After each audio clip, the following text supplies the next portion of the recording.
Video பத்தி கேக்குறீங்க. யாரோ ஒருத்தர் நேத்து முகநூல்ல அவ நம்ம கூட பிறந்தவதான், கூட பிறக்கடியா கூட பிறந்த அவளை அப்படியே ட்ரெஸ்ஸே இல்லாம முகநூல்ல பதிவிட்டாங்க. அந்த வீடியோ நான் பார்த்தேன். அது நீங்க ஒத்துக்குவீங்களா? அந்த முகநூல் வந்து உங்க பிறந்தல அந்த போடுவீங்களா? அப்ப நீங்க தமிழ்நாட்டுல பிறந்திருக்கீங்க, வேற வீட்டுல பிறக்கல. அந்த முகநூல்ல வந்து அந்த போல ட்ரெஸ்ஸே இல்லாத அப்படியே போட்டுருக்கீங்க. அது எப்படி உங்களால போட முடியுது? எப்படி பதிவிடுறீங்க? எல்லாருமே பதிவிட்டு இப்படி போட்டு போயிட்டீங்கன்னா நாளைக்கு நம்ம வீட்டுல இருந்தா அடுத்த வீட்டுல இருந்தா இப்ப அந்த வீட்டுல இளவாய் போச்சுன்னா நாளைக்கு யாரும் போய் பதில் சொல்றது? நிறைய பேர் போய் காவல்துறையில வந்து பாதிக்கப்பட்ட பொண்ணு நாங்க ஸ்கின் கொடுத்த யார் யாருக்கு பாதிக்கப்பட்டிருக்காங்கன்னு சொல்லி எங்களுக்கு தெரிஞ்ச ஆதாரங்கள் அவங்க கொடுக்குறப்ப அவங்க நேரடியா போய் அந்த மப்டியில போய் கிரைம் மூலியமா அந்த பொண்ணுல பார்த்து கேட்டிருக்காங்க. ஆனா எந்த பொண்ணுமே வந்து இந்த விஷயம் வெளிவோனா நான் உயிர் விட்டுருவேன்னு சொல்லிருச்சு.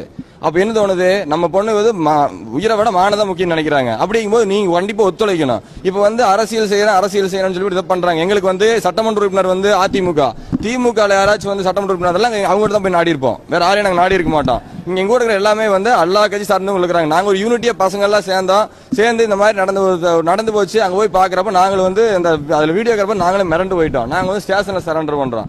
அப்படிங்கும் போது இதுல வந்து ஜெயராமன் குடும்பம் தொடர்பு இருக்குது. அது இதை ஆதாரத்தை காமிக்க முடியுமா? அதாவது அவங்க பையன் குடும்பத்துல எல்லாருமே இன்வால்வ் ஆகிக்கிறேன்னு சொல்றாங்க. ஏதாவது ஒரு ஆதாரத்தை காமிக்க முடியுமா? அப்படிங்கும் போது இது அரசியலுக்காக ஓட்டுக்காக வந்து எங்க பொண்ணை பயன்படுத்தாதீங்க. எங்க பொண்ணு அதுக்கு பாதிக்கப்படக்கூடாது. உங்களுக்கு பொண்ணுதான். அவர் மேடம் ஒருத்தர் பிரஸ் மீட்ல அவங்களும் பொண்ணுதான். இது நம்ம என்ன பேப்பர்ல கொடுக்குறீங்க, பிரஸ் பொண்ணுகளுக்கு பாதுகாப்பு கொடுக்கப்படும் சொல்லி கோர்ட்டு கூட்டிட்டு போய் அந்த பிள்ளைய ஒழிச்சு கூட்டு வந்து அந்த பொண்ணு மனநிலைமை நாங்க தேத்தி அவங்க பேரண்ட்ஸ் இதுக்கப்புறம் அந்த பொண்ணுக்கு வாழ்க்கை இருக்குது. அந்த பொண்ணு பாதிக்கப்பட்டது குறைவுதான். ஆனா வந்து அந்த பொண்ணை வச்சுதான் வந்து நாங்க இந்த நடவடிக்கையே மேற்கொள்றோம். பாதிக்கப்பட்ட யாருமே எனக்கு வரைக்கும் முன் வர மாட்டேறாங்க. பாதிக்கப்பட்ட முன் வந்தாங்க, ஒரு 4-5 பேர் காவல்துறை தொடர்பு கொண்டாங்க, வர்றேன்னு சொன்னாங்க. ஆனா நம்ம அடிச்ச பரபரப்புனால எல்லாமே தெரிச்சிட்டாங்க, யாருமே பக்கமே வரல. எங்க திருப்திக்கு காவல்துறை நடவடிக்கை எடுத்தாச்சு. ஆனா இனிமேற்பட்டு அந்த வீடியோல யார் யார் இருக்காங்கிறது வந்து காவல்துறையோ நீங்களோ இருக்கிறீங்க, அதை பெருசு பண்ணி யார் யார் மீடியால சம்பந்தப்பட்டவங்கன்னு சொல்லி அந்த யார் யார் இருக்கிறாங்கன்னு சொல்லி அவங்க நீங்க எடுத்து போடுங்க, தாராளமா போடுங்க. இந்த வழக்கு சம்பந்தமா நீங்க எந்த அளவுக்கு வந்து போலீஸ்க்கு ஒத்துழைக்கிறீங்களோ அந்த அளவுக்கு வந்து இன்னும் ஆப்போசிட் நம்ம கம்ப்ளைண்ட் கொடுக்க ரெடி பண்ணணும்.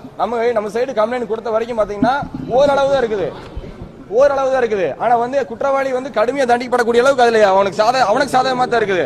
அப்ப நீங்க வந்து என்ன பண்ணணும்னா பொறுமையா இருந்தீங்கன்னா பின்னால கம்ப்ளைண்ட் கொடுப்பாங்க பாதிக்கப்பட்டவங்க. அதுக்கு நிறைய சட்ட திருத்தங்கள் இருக்குது. அந்த ஐபோன் அப்படியே கொண்டு போய் நான் காவல்துறையிடம் கொடுத்துட்டோம். அதுல இருந்து வந்து வீடியோ வந்து ஸ்ப்ரெட் ஆயிருக்குது. ஆனா வந்து காவல்துறை அதை யாருக்கு கொடுக்கலன்னு சொல்லிட்டாங்க. ஆனா வந்து நான் எங்க எப்படியோ வீடியோ ஸ்ப்ரெட் ஆகி வீடியோ எங்களுக்கே வருது திரும்பி என்னங்க இருக்கலாம். அதாவது வந்து பிரஸ் மீட்ல வந்து இது வந்து பொதுமக்களுக்கு போய் சேராது, மறைக்க கூடாது. இருக்கலாம், அப்படியும் இருக்கலாம். நம்ம வந்து இதை சம்பந்தமா யாராச்சும் வெளியே போயிருக்கலாம், மறைக்க முடியாது. ஆனா வந்து நாங்க வந்து இதை வந்து ரொம்ப கனகச்சியமா தான் ஹேண்டில் பண்ணோம். சில ஃபுட்டேஜஸ் எடுத்திருக்கீங்க. அவங்க விக்டிமோட பிரதர் தான் கொடுத்தோம். ஒரே ஒரு கோரிக்கை என்னன்னு கேட்டீங்கன்னா, ஹம்பிள் ரிக்வெஸ்ட், அந்த விக்டிமோட பிரதரோட ஃபேஸை மாஸ்க் பண்ணுங்க தயவு செய்து.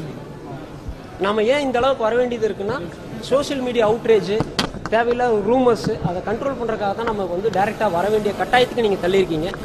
விக்டிமோட பிரதர் ஃபேஸை தயவு செய்து மாஸ்க் பண்ணுங்க.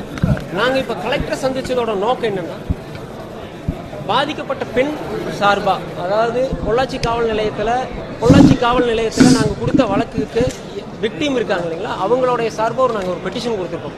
என்ன கொடுத்துருக்கோம்னா, எங்களுடைய பிரச்சனைகள், நாங்க வந்து அனுபவிச்ச துன்பங்கள், அந்த பெண் அனுபவிச்ச துன்பங்கள் எல்லாம் வேற யாரும் அனுபவிச்சிடக்கூடாது, சொசைட்டியில் ஒரு விழிப்புணர்வு வரணும், பாதிக்கப்பட்ட பெண்கள் முன்னுக்கு வந்து கம்ப்ளைண்ட் கொடுக்கணும் அப்படிங்கிற நோக்கத்தால் ஆரம்பிக்கப்பட்டதுதான் இந்த இஷ்யூ.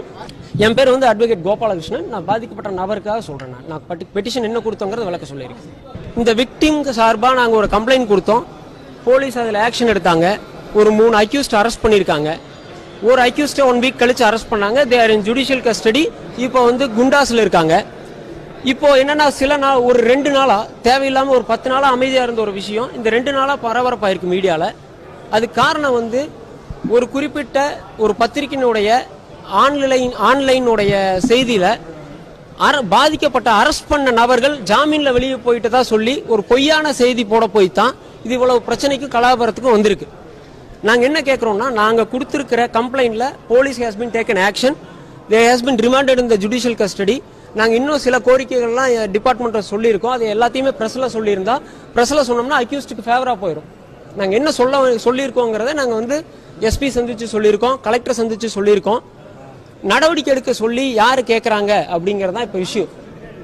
என்ன பிரச்சனைனா, இப்ப போராட்டம் வந்து அரெஸ்ட் பண்ணணும் போராடுறாங்க. யார் அரெஸ்ட் பண்ணணும்னு எங்களுக்கு தெரியல. நாங்க கொடுத்த கம்ப்ளைண்ட்ல accused has been arrested and secured. இப்ப இந்த அரசியல் கட்சிகள் யார் அரெஸ்ட் பண்ண சொல்லி போராட்டம் போடுறாங்க? ஏன் ட்விட்டர்ல அரெஸ்ட் பொள்ளாச்சி அக்யூஸ்ட்னா யார் அந்த அக்யூஸ்ட்? யாராவது கம்ப்ளைண்ட் கொடுத்து போலீஸ் அரெஸ்ட் பண்ணாம இருந்தா பரவாயில்ல. நாங்க கொடுத்த கம்ப்ளைண்ட்ல அரெஸ்ட் பண்ணிருக்காங்க. இப்போ நாங்க நேத்து இந்த சம்பந்தமா அந்த பாதிக்கப்பட்ட பெண்ணு